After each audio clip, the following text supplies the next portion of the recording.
आइए खबरों में आगे बढ़ेंगे। ईरान ने इस्फहान न्यूक्लियर टनल पूरी तरीके से सील कर दिया है। टनल के सभी एंट्री पॉइंट्स को बंद कर दिया गया है। टनल के अंदर हाईली एनरिच्ड यूरेनियम स्टॉक है। ईरान का यह फैसला युद्ध की ओर संकेत कर रहा है। जिस तरीके की तैयारियां देखी जा रही हैं, अब अमेरिका या इजरायली हमले की आशंका के बीच ईरान ने अपनी सबसे संवेदनशील न्यूक्लियर साइट, जहां हाईली एनरिच्ड यूरेनियम स्टॉक है, को पूरी तरीके से सील कर दिया। थिंक टैंक रिपोर्ट्स के मुताबिक ये बटन अप मोड में डिफेंसिव तैयारी है।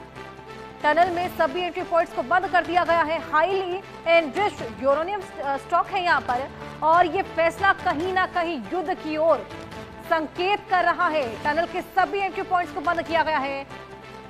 इस्फहान न्यूक्लियर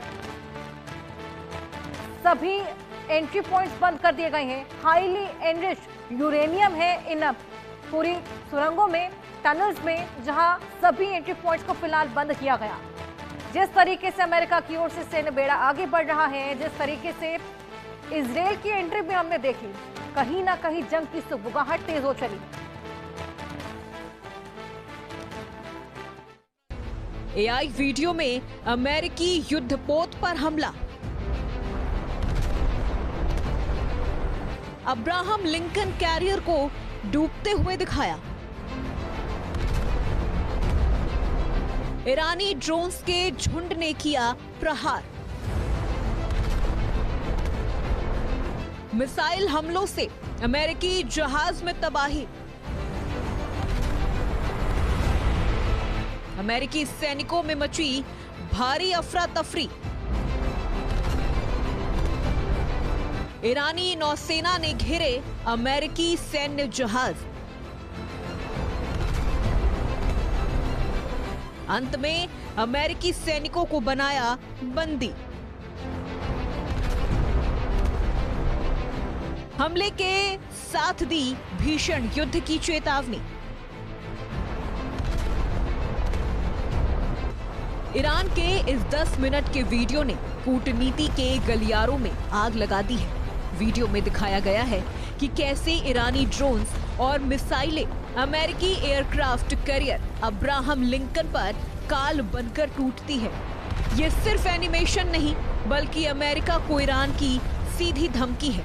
ईरान ने साफ कर दिया है कि अगर उसकी धरती पर एक भी कंकड़ गिरा तो पूरे मिडिल ईस्ट में मौजूद अमेरिकी सैन्य ठिकाने शमशान बन जाएंगे। हैरानी की बात तो ये है कि ये वीडियो तब आया जब ओमान में दोनों देशों के बीच परमाणु समझौते को लेकर बातचीत का पहला दौर खत्म हुआ है। लेकिन तेहरान के तेवर बता रहे हैं कि वो झुकने को तैयार नहीं। ईरान के विदेश मंत्री अब्बास अराघची ने साफ लकीर खींच दी है। परमाणु संवर्धन हमारा अधिकार है और हम मिसाइल प्रोग्राम पर कोई समझौता नहीं करेंगे। ओमान में हुई पहले दौर की वार्ता किसी नतीजे पर नहीं पहुंची। परमाणु बातचीत 37 साल बाद सैन्य कार्यक्रम में नहीं दिखे खामनेई। सुप्रीम लीडर की गैर मौजूदगी ने बढ़ाए सवाल। ट्रंप ने ईरान पर लगाए नए प्रतिबंध। बातचीत और पाबंदी वाला डबल गेम जारी। इजरायली पीएम नेतन्याहू पहुंच रहे हैं अमेरिका। ईरान पर कड़े सैन्य एक्शन का दबाव। लेकिन कहानी में एक बड़ा ट्विस्ट और है। ईरान के supreme leader Ayatollah Ali Khamenei, जो 1979 से किसी बड़े सैन्य कार्यक्रम में जाना नहीं भूले, वो इस बार गायब रहे। 37 साल की ये परंपरा टूटना कई कयासों को जन्म दे रहा है। क्या खामनेई की सेहत ठीक नहीं है, या फिर ईरान पर्दे के पीछे से किसी बहुत बड़ी सैन्य रणनीति पर काम कर रहा है?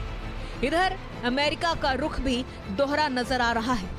एक तरफ ट्रंप प्रशासन बातचीत का न्योता देता है, तो दूसरी तरफ नए कड़े प्रतिबंध लगा देता है। इसी उहापोह के बीच इजरायल के प्रधानमंत्री बेंजामिन नेतन्याहू भी वॉशिंगटन दौड़ रहे हैं, ताकि ट्रंप पर दबाव बनाकर ईरान के मिसाइल नेटवर्क को हमेशा के लिए खत्म करवाया जा सके। समंदर में तैनात अमेरिकी दूत स्टीव विटकॉफ ने साफ कह दिया है, नीति एक ही है, ताकत के दम पर शांति। अमेरिका और ईरान के टकराव में ईरान डरा नहीं है, बल्कि उसका रवैया और सख्त हो गया है। और वो इस आधार पे हुआ है कि ईरान को लग रहा है अरब मुल्क ईरान के साथ खड़े, क्योंकि अरब मुल्कों ने कह दिया है कि उनकी जमीन का इस्तेमाल अमेरिका ईरान पे हमले के लिए नहीं कर सकता है। बल्कि जो सुप्रीम लीडर ईरान के हैं इमाम खामेनी, उन्होंने यहां तक कह दिया है कि जब तक ईरान के दुश्मन निराश नहीं होंगे, जब तक डिसअपॉइंट नहीं होंगे, तब तक उनको ईरान की असली ताकत का एहसास नहीं होगा। और ईरान इस समय अपनी सबसे बड़ी ताकत हाइपरसोनिक मिसाइल्स, यानी जो ध्वनि की जो स्पीड है उससे 10 गुना 15 गुना आगे चलती है, और जो चारों तरफ ईरान के डिप्लॉयड है। और इसीलिए ईरान अभी शांति वार्ता को लेके भी ईरान ने कह दिया है कि न्यूक्लियर बम बनाने पे बात हो सकती है, लेकिन यूरेनियम इन्वेस्टमेंट हम कम नहीं करेंगे। तो ईरान ने मिसाइल टेस्टिंग तेज की। आईआरजीसी ने सेंट्रल ईरान में बैलिस्टिक मिसाइल लॉन्च टेस्ट तेज किए हैं। 9 फरवरी से आईआरजीसी ने सेमेन, इस्फहान, यज़्द में टेस्टिंग शुरू कर दी है। खरम शहर 4 जैसी हाई स्पीड मिसाइलों की टेस्टिंग अब जारी है। अमेरिका इजराइल हमले की आशंका के बीच सुरक्षा की तैयारियां भी बढ़ा दी गई हैं। तो एक जगह जहां टनल्स के एंट्री पॉइंट्स को बंद किया जा रहा है, वहां दूसरी तरफ अब मिसाइल की टेस्टिंग भी शुरू कर दी गई है। ये कहीं ना कहीं साफ दर्शाता है कि जंग की सुगबुगाहट अब तेज हो चली है। जिस तरीके से अमेरिका का सैन्य बेड़ा आगे बढ़ रहा है, लेकिन अब ईरान ने भी तैयारी देखिए किस कदर पूरी कर ली है। मिसाइल की टेस्टिंग लगातार कर रहा है। ये तो साफ है कि ईरान फिलहाल अपना न्यूक्लियर प्रोग्राम बंद नहीं करने वाला, क्योंकि इसको लेकर खासा अड़िग ईरान इस वक्त नजर आ रहा है। वहीं ट्रंप और नेतन्याहू की मुलाकात के बीच तनाव और